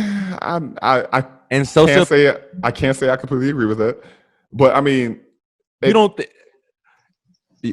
Well, go ahead. Because I'm tripping. Go ahead, my bad. No, it's all good. I think it's a thing of talking about it from the perspective of people will always think they're doing good. You could even go the Marvel universe. Thanos thought he was doing the right thing by getting rid of half the universe. That doesn't make it right. I'm not saying they're right. I'm just saying that's what people are thinking. They're doing the right thing. They're doing something that makes them feel better in that moment, or the least bit. You're always reaching for the next thing that's gonna make you feel better in some way. It could be whatever it is. I'm not saying it's helpful, nor does it work. I think it's a certain level of selfishness when you try to take everything into your own hands, because your best, what you think may be the best interest, is not everybody's. Usually, is not everybody's best interest. Right. I agree. That's what I'm saying. Like lack of awareness, lack of right. It depends on clarity. I mean, and how can that has to come from you? That has to come from you first. You want to hope, but motherfuckers ain't that clear. And sometimes maybe the thing is, it requires a certain level of humility to realize that you might not have the fucking answer. I agree completely. But we're saying the same thing. But we're not. We're really not. If your answer is to impose your will upon somebody else, then that's probably never the answer. That's most likely never the answer, right? And Aaron, help me. Because again, I'm still lost on the point that you're arguing. And I don't know that I have a particular point. I'm just responding in the responding best way to that your I own. can. I'm saying you started this thought, and so that's what I'm trying to get. I'm trying to get to a. No, I'm responding to the empath thing, and then we got like okay. It's connecting from the empath thing. It's connecting from some idea of somebody identifying as an empath, and I'm speaking of it'd be nice to have an empath on here to see if they what they mean. That's true. I don't know what it is to identify as any one particular thing as opposed to having those things as character traits. And I would even say, as far as character traits, that's a part of my personality, but not necessarily or personality or role I play, but I'm still somebody who's living life. But you make it seem as if they're not. How is that not a? How does that not a person? How is that not a? I don't know what you mean by role I play, because that makes it seem like you're putting on a front. I don't know. I don't know anyone. I don't know that I'm still figuring out what about me as a human being living this life and my experience is stable, as opposed to just multiple roles that I play here and there. So What you're is saying, stable? When I practice, when I sit still, there's something that we've mentioned before. Perhaps we have all different experiences of this, of awareness, that I find is the one thing in my entire experience ever of these 30 years that seems to still be there consistently. Nothing else has, is what I'm saying. and In my so experience, so I'm coming from that experience of not particularly being sure, but being sincere about not being sure. So I'm asking questions. It'd be nice if I had somebody who's an empath, who identifies as an empath, or anybody who identifies as any one particular thing. But what I had particularly responded on the empath thing, not necessarily about empath or not empath. It's about when somebody says I'm an empath, and if in your experience you recognize that that's just a role you play, or that's just a character trait, and it's not anything that you put a whole lot of value in as your sense of self, then when it's there will be nothing, there will be not possible to threaten. There will be nothing to be threatened by if somebody attacks that idea. But oftentimes we get thrown off in life and threatened. So that tells me you put value in something like that. So you must, in my mind, in my experience, you identify more than just that being a character trait. You put some value in that as a sense of self. Otherwise, you would not be threatened by another situation, whatever it may be. Is that somewhat clear? I thought I was clear, and I got unclear again. But Marcus. I think. Go ahead, Marcus. Go ahead. I feel what you're saying, and I think I've understood what you're saying. But I think like I think I gotta go eat my fucking tiramisu, man. This is I think something that needs to be said is that like when it comes to things like that, like of spiritual origin, or anything, like if you say I'm a bike rider, right? How is like is a question of, is this something that you practice? You know, if I'm That's what I'm confident, saying. That's what I'm saying. I'm saying I'm saying I see a lot of contradictions objectively looking. Someone saying, I recognize that it's just a hobby or just a role. Then what's to be threatened about when somebody attacks that? You clearly put value more into that just being a role. There's some identity there. Or there's nothing to be threatened by. There's no sense of self to be threatened when somebody attacks that idea. when somebody attacks, that's what So we're talking about. When somebody that's where you lose me, is because someone trying to someone taking stock inside of a character trait that they have at the time is being a part of themselves. Anyone responding to an attack is understandable because you're responding to an attack. If you punch me, it's my obligation to punch back. I feel that. I'm talking And about so, like challenge. Okay, I'm sorry. Perhaps that's what it is. I'm not talking about physically. I'm saying it could be physically, but more so no, it happens I'm not saying verbally or emotion. You know. Wait, I'm giving a physical example. Just, I'm saying, go ahead, Marcus.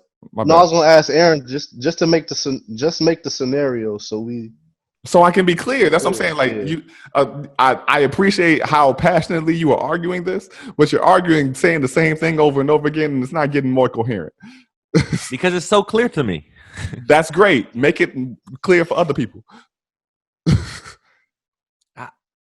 I'm trying to find the words. Sorry if that sounded aggressive. I'm really trying. I'm like, it's just not making sense what you're arguing. Well, I guess I kind of have a challenge with the whole word argue. I don't know that I'm arguing sounds like arguing feels like I'm trying to influence. I'm not trying to influence. No. bro. It's So any we can way. move on. Just I say, have. just do it in a this is sentence. quality podcasting. This is quality podcasting. This Oh, It's not bad. I really want Aaron just to make the sentence statement of what you saying.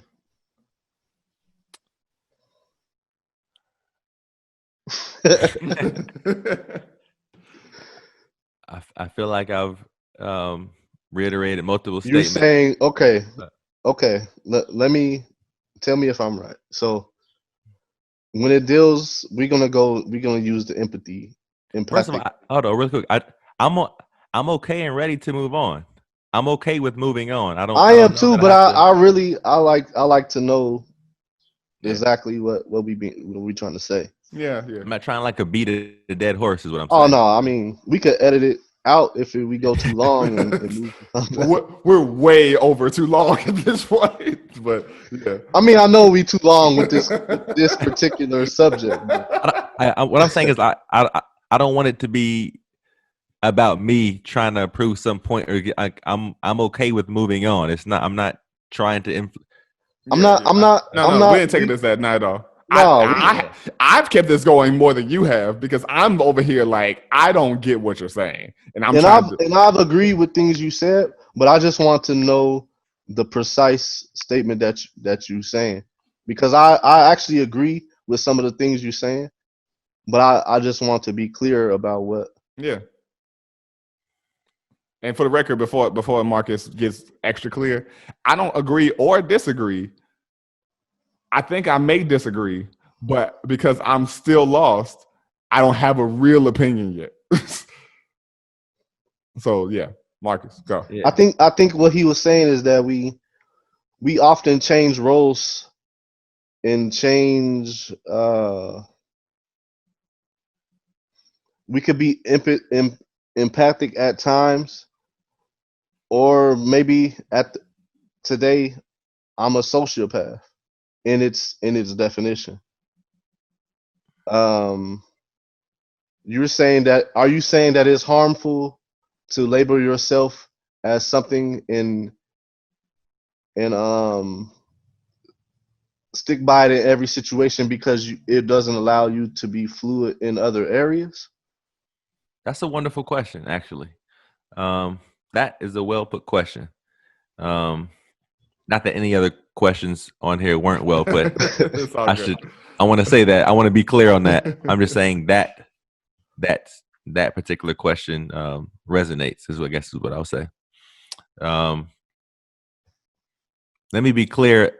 I think I'm not saying anybody should or shouldn't do anything. Let's be clear on that. There is no shoulds here. I'm just speaking from the limited experience that I have. Let's be very clear on that first and foremost. And maybe why Josh is not understanding what I'm saying is because I'm somebody who's still figuring it out. I'm not sold.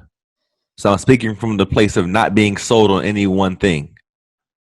I'm not speaking with the conviction of somebody who is for sure staunch and sold on one particular thing. One particular I'm still thing figuring it is out. like what are you referring to when you say it and one particular thing? Like what Of self. This whole thing we started about. Okay. That's why originally when you said self-responsibility, the first question I asked was, what is your idea of self? What is your experience of self? And is it consistent? Are you finding one consistent experience of self authentically moment to moment that has stuck with you? Mm-hmm. That's where I'm coming from. That's regards simply how I can say where I'm coming from. Yeah. And so in regards to the whole empathy situation, you're saying if I consider myself an empath, right? What is your question then? Why am I able to identify as that, or why do I feel some type of way if someone feels that I am not? Yes. So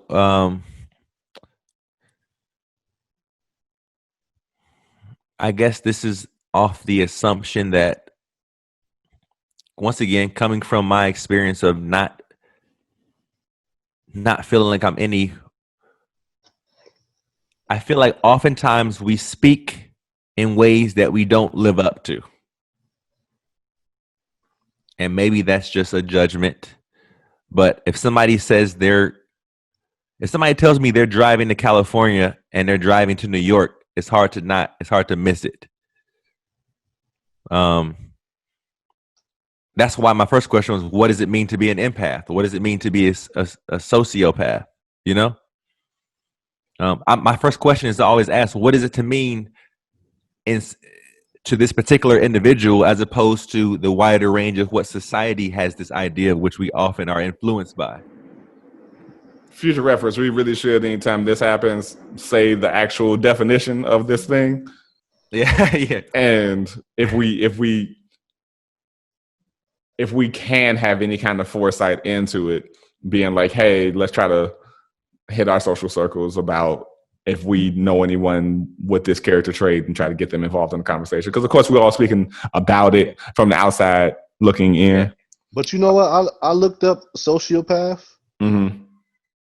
And basically it says it describes someone who has an antisocial personality disorder, which I'm sure can be Interpreted many things ways, or interpreted differently, because I mean, I'm sure some of us feel antisocial at times. All the time.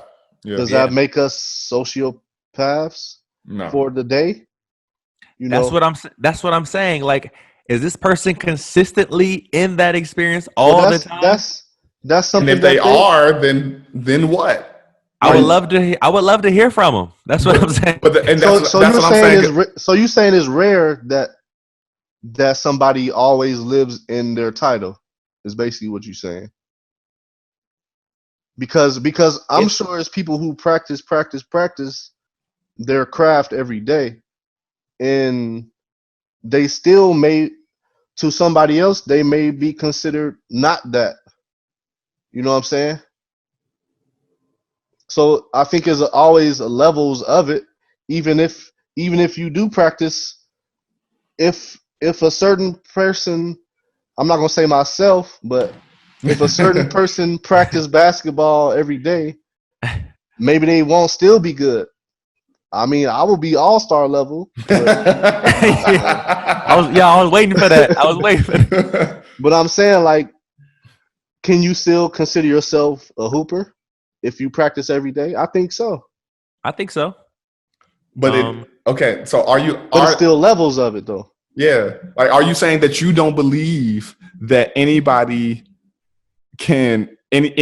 is what they identify as, categorize themselves as consistently, like daily, etc.? Do you like everybody is on some sort of fluctuation? Nobody can be fully anything. Is that what you're saying? I can't make that bold statement. I can't make that statement of I can't say everybody is a particular way. How could I know that? No, but that's what I'm saying, though. I mean, that's why I'm asking it in question form. I would love to ask somebody who says, I am this particular thing. I would like to know, is that I would like to pick their brain. I would like to ask them, is that your experience consistently, authentically, moment to moment? Because that's how that's the only way in certain moments, I experience life moment to moment, and that feels most natural to me, most authentic to me. Okay. In certain moments. What I'm saying is I would like to ask somebody, is that consistent? Is that consistent for them? Or do they have to keep that up with believing? They have to keep reminding themselves, this is what I am. This is, I highly doubt that's the case. At least as far as people, as far as like,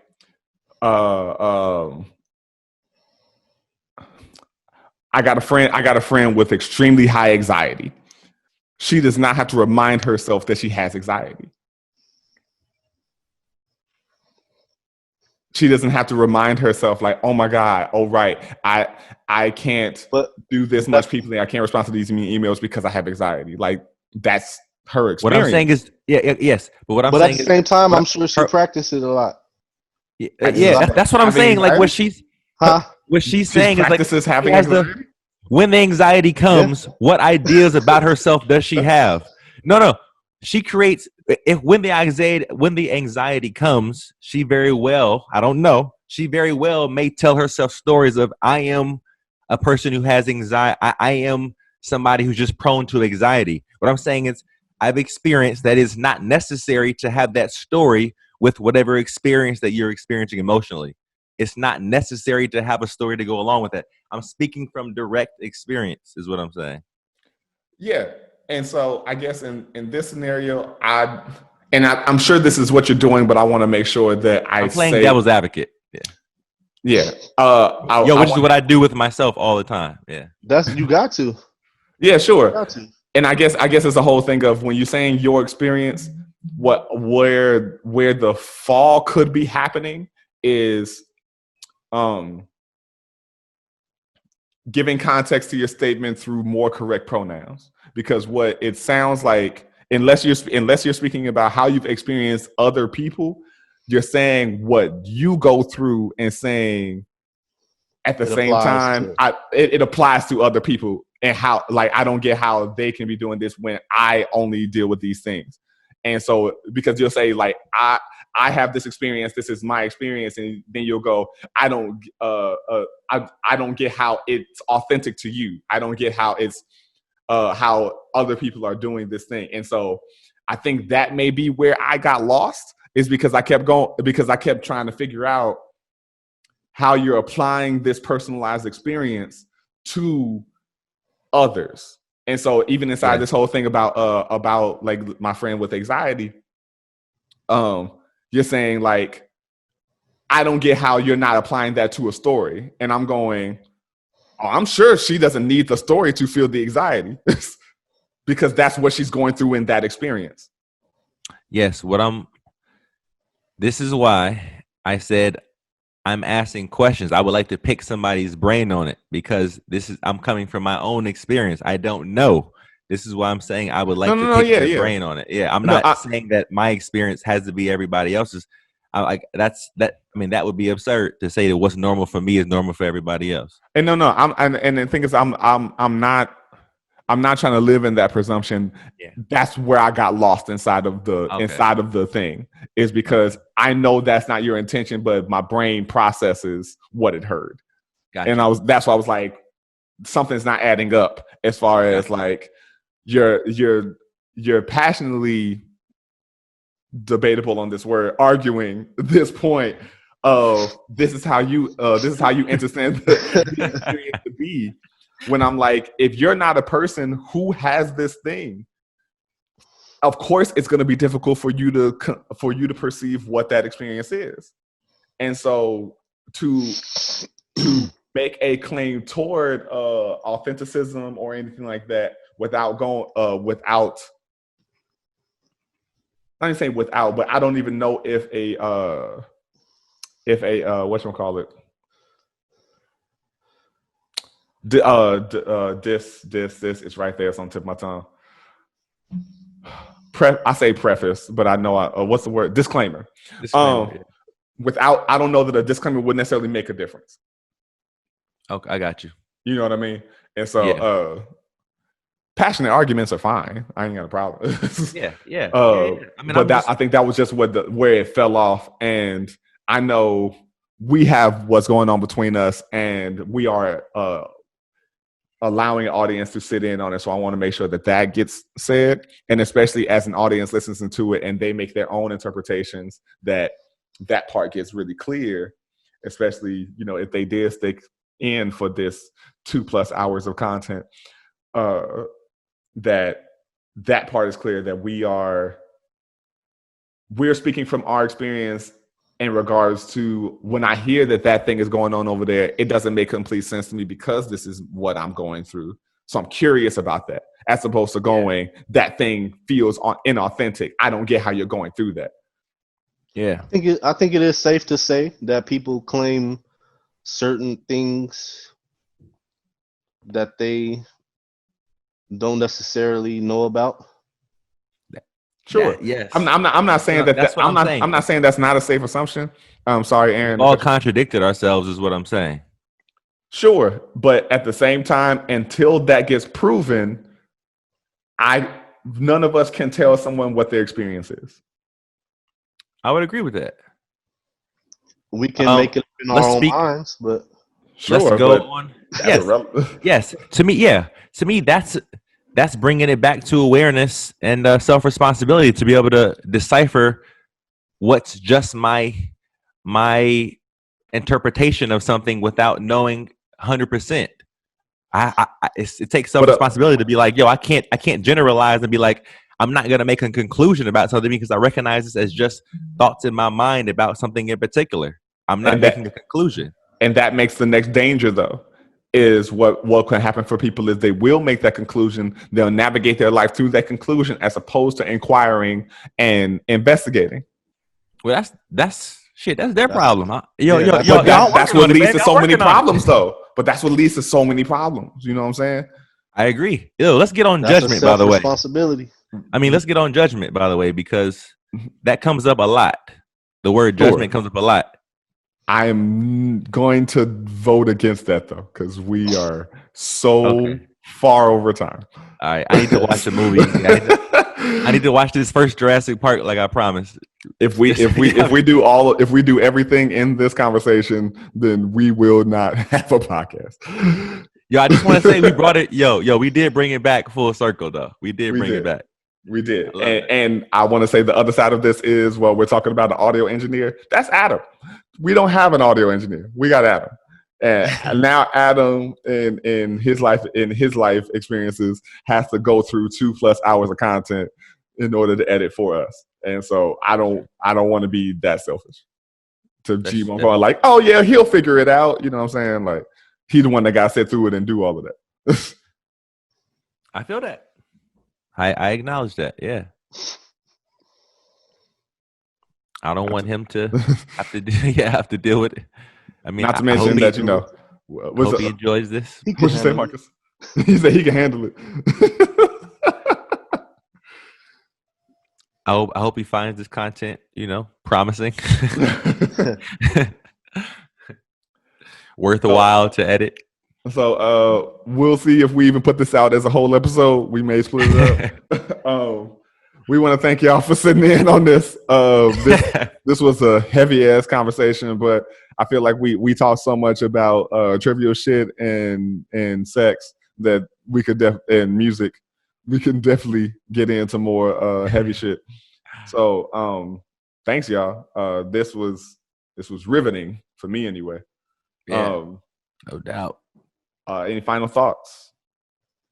I got a final thought. I hope that we showed that you can have very different ideas and still care about understanding where the other individual is coming from. Yeah. Like that's what we do. I hope we showed that. I hope we acknowledge that, and like that's important, man. You're not going to agree with everybody on everything, and as long as the thoughts and decisions of the arguing parties ain't hurting nobody, then yeah, that's where the growth is. I hope we've been good examples and good stewards of that. Stewards. I like that word, man. I was waiting to use that motherfucker. Marco, you got any last thoughts? Not really. Not anything that's gonna be compact. But I love you guys. I love you, black man. I love the audience. Wherever you may be listening from. Trying to grow, man. Growth is always the pursuit. You got to find a way to put that in the tagline or something. I hope y'all enjoying my authentic wall here. It's like, you can really just tell like the texture of the brick is so. Yeah, my back hurt right now just from rubbing up against it. Yo, yeah. Is that texture authentic moment to moment in your experience? It's real to me. What is real? Man, this was one for the books. Adam, we're so sorry you couldn't be here for this. Yeah, man, we missed you, yo. But hopefully next time We got you. We love y'all for listening. If you watched us and if we posted this video and you watched us, congratulations. You got to see us in all of our glory, our poor lighting choices. And watch your mouth, pal. Watch your mouth. In real life, your lighting's probably best. I probably should have brought the lamp in here. I'm not buying a ring light. Y'all can, it's not happening. You're going to get all of this darkness. See my hair blend into my shirt. But by all means, we love you. We appreciate you. If you heard anything that you want to respond to, if you want to give us anything to unpack, if you're like, hey, you guys are great, hey, you guys suck, whatever it is, write us at informally.honestpodcast@gmail.com. We are not like putting it, we don't know if we're going to put it somewhere, so I'm just going to spell it for you like I always do for the listeners. That's InformILLY honestpodcast@gmail.com. You can find us on Instagram at informally honest, and you can find us on Facebook at the Informally Honest Podcast. We love you. We hope that y'all continue to listen, share it with your friends, your family, your kinfolk, your lovers, your side pieces, everybody. I hope that y'all prosper and flourish. Yeah, and just recognize that we just humans, man, trying to figure this shit out. We just talking. I mean, I don't claim human, but it's all good. Sure. I mean, some of us from Mars and shit. You know what I'm saying? No. On another level. My bad. Because hue means a kind of, a sort of, a variation of, and I am not a variation. I'm not a fraction of a man. You know what I'm saying? No. But we are in this case 3 brothers. But 4th is still with us. We are brothers from Gary, Indiana, Miller Beach, Indiana, that pride ourselves on having full conversations and helping each other grow and prosper through being forthright, vulnerable, and honest. All right, we love you. Peace, y'all. See, if he can't get love, he'll find a supplement. Express hurt outwardly or self-inflict cowardly. Everyone wants to belong. Everybody deserves another.